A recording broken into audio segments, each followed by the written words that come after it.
Ni hao, nagising ako sa combo mga 8:30. So, hindi na ako nakatulog. Tapos, bumangon ako ng mga 10:30 p.m. So, ganyan yung routine ko. Mag-skincare pagkagising. Tapos, umalis din ako. Punta ako sa labas. Bibili tayo ng pagkain. So, alam niyo na ba yung kainan dito sa labas? Oras na. 10:30 na ata.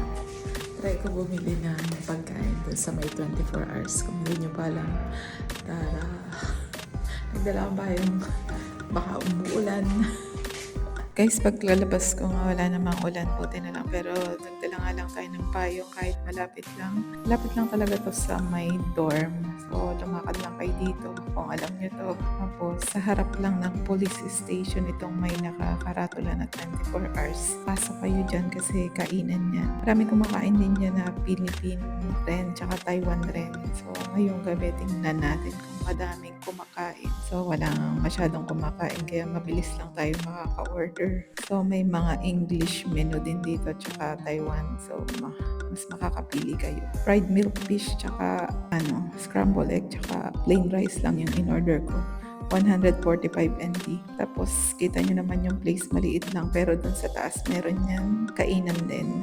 So, naghintay lang tayo ng ilang minutes kasi konti nga lang yung tao. So, ang linis ng place nila. Guys, pwede rin tayo dito mag-dine in kasi nag-take out na lang ako. Doon na lang ako makain sa canteen. Maraming kumakain dito pag minsan pero ngayong oras wala. Pero baka meron sa taas. Meron pa kasing place dun sa taas kaya may mga bumaba kanina tapos may umalis din dito kanina isa. Dito sa baba maliit lang. So, kung hindi nyo pa na-try to, meron din silang mga soup dito. Pero Taiwanese din talagang pagkain. Tapos yung in-order ko is fried milk fish, tsaka scrambled egg, plus rice. Mag-rice tayo ngayong gabi. Pinaprepare lang yung pagkain. Dahil na konti lang yung tao, mabilis lang yung order ko. Pero pag maraming tao, medyo matagal rin. So, yan, may spoon and chopstick na rin. Kumuha rin tayo ng tissue kasi sana sa kantin ako kakain. Pag-late na ako nagigising, doon na ako bumibili. Then marami pa rin naman dito, mga tusok-tusok lang.